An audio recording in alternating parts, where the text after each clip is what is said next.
Well, good afternoon, everyone. Obviously, we're here today to talk about and provide additional information regarding a very tragic incident that happened here this morning on behalf of the City Council, and I'm joined by Mayor Pro Tem Burke, Councilmember McIntosh, Councilmember Larson, and Councilmember Scipio, as well as Councilmember Clark. On behalf of them, as well as the City of Winston-Salem, we certainly are very saddened by this event that happened today.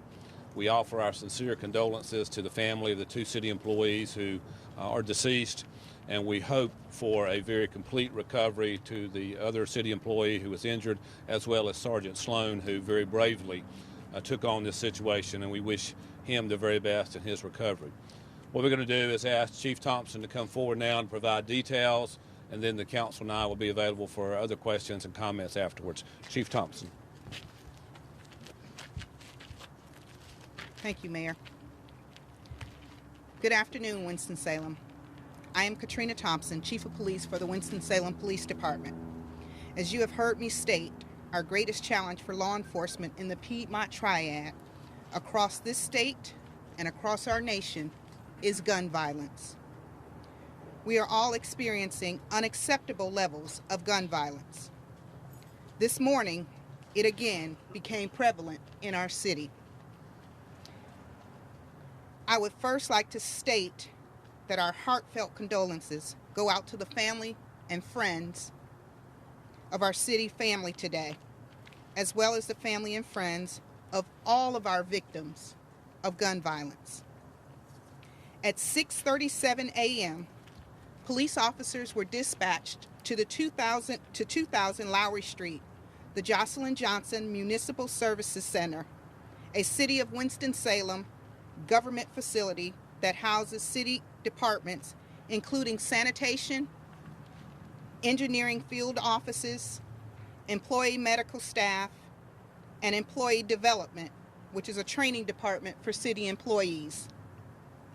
Our initial dispatch was to a shooting call after our 911 communication center received multiple calls from city employees.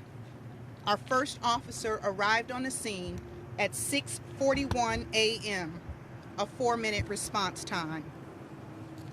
Upon arrival, officers heard shots still being fired on the west side of the Johnson Center complex. Our officers entered the complex as well as responded to the exterior locations at the complex and moved directly towards the threat.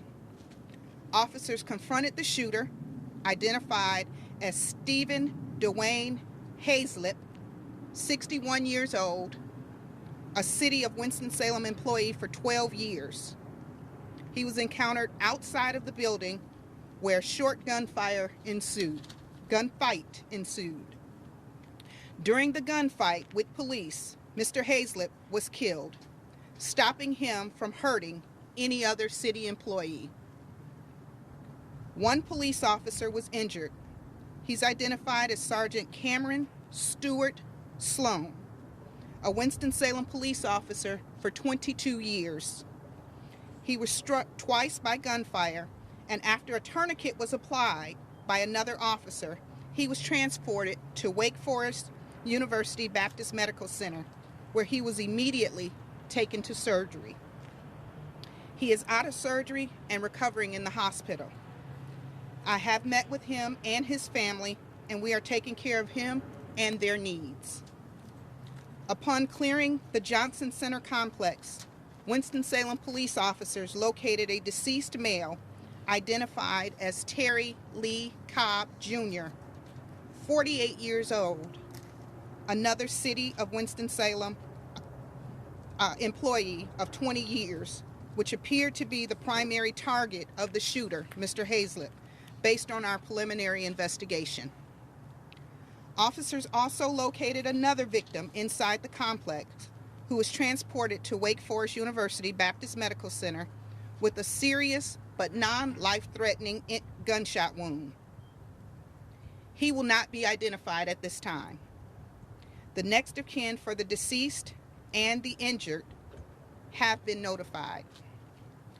Because this is an officer-involved shooting, the North Carolina State Bureau of Investigation was requested and has arrived on the scene, which is normal protocol for our officer-involved shootings.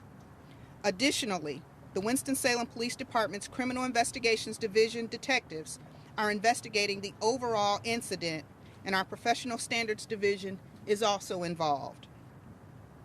Based on what we know at this time, it appears that Mr. Cobb was the specific target of Mr. Hazlett. Although there were other city employees in harm's way, no one else appeared to have been specifically or randomly targeted. As such, we are categorizing this event as a workplace violence incident. However, as I have publicly spoken, I hope that our citizens have prepared for this and other acts of violence, such as active shooter threats. For years, the city of Winston-Salem have prepared its employees for incidents of this nature because they have become so prevalent across our country. Please YouTube the City of Houston, Texas preparedness video called Run, Hide, Fight for additional preparedness information. The workplace violent threat may show up in any workplace. Knowing that recovery efforts include taking care of all city employees, the City of Winston-Salem has contacted counselors with our employee assistance providers that is beginning counseling and will be bringing counseling to our facilities to help our employees deal with the aftermath of this workplace violence. As a reminder, we are in our very early stages of the investigation, and I have provided you with all of the available information at this time. We will update you with further developments as they become available. Therefore, I'll be limited in the questions that I can take. Can you first spell the names of the suspect and victim, please? The spelling of the victim, we have one victim by the name of Terry Lee Cobb. That's Terry, middle name Lee, last name Cobb, Jr. We also have victim that we have not identified, and then our the actual shooter's last name or first name is Stephen, Steven, Dwayne, Dewayne. Last name is spelled Haizlip. And officer is Cameron Stewart Sloan, and Cameron Stewart Sloan. Thank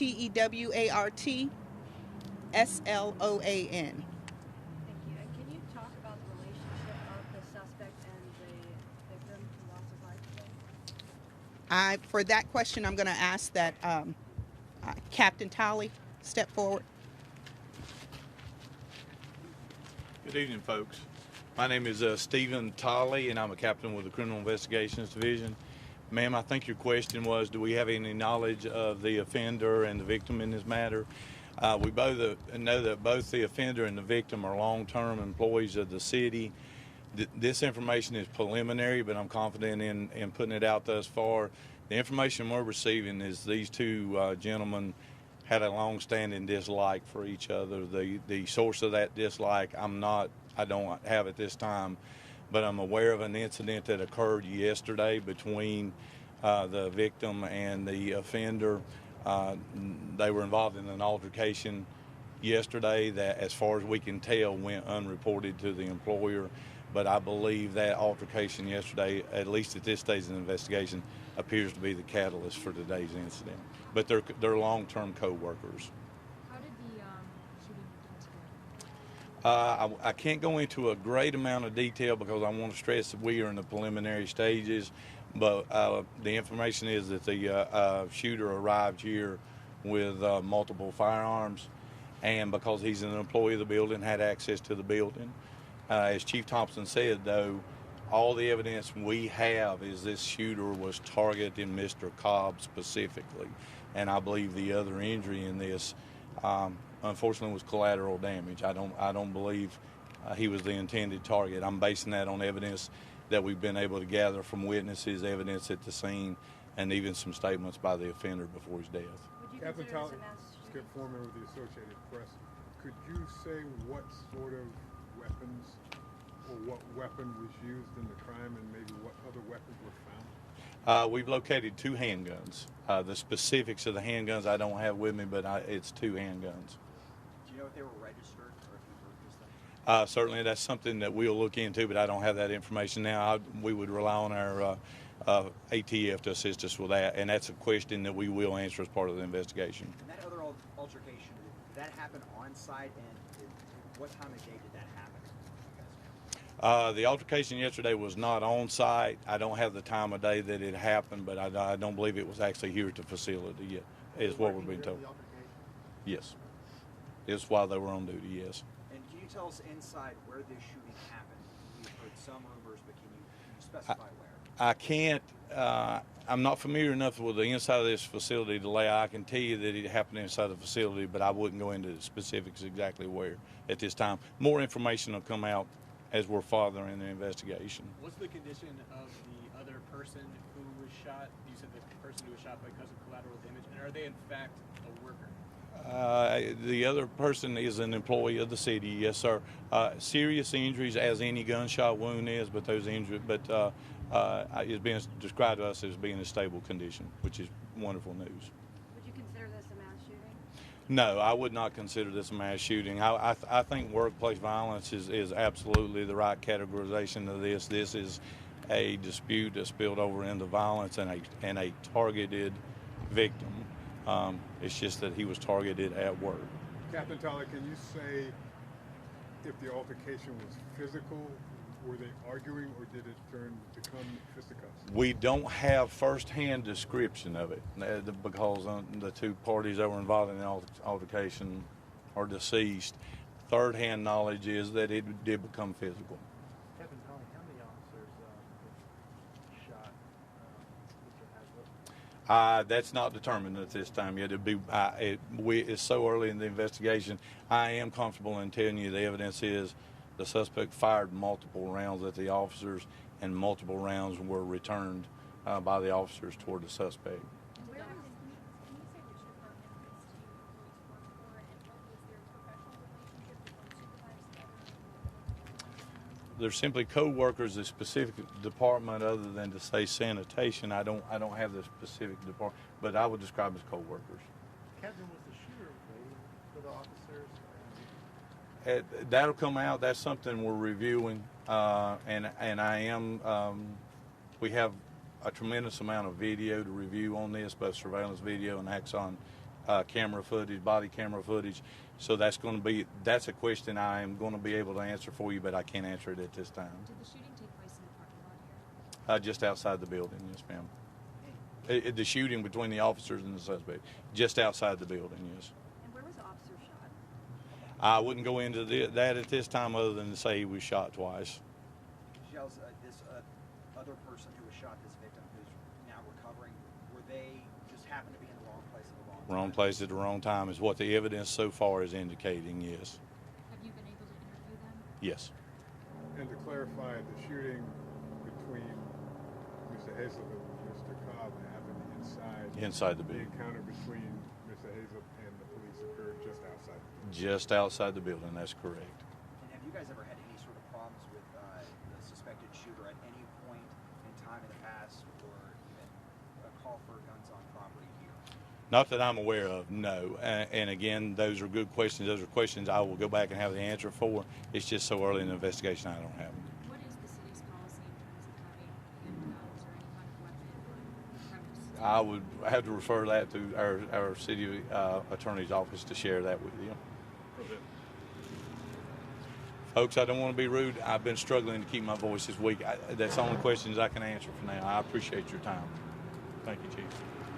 Thank you. I'll turn it back over to Mayor Joines.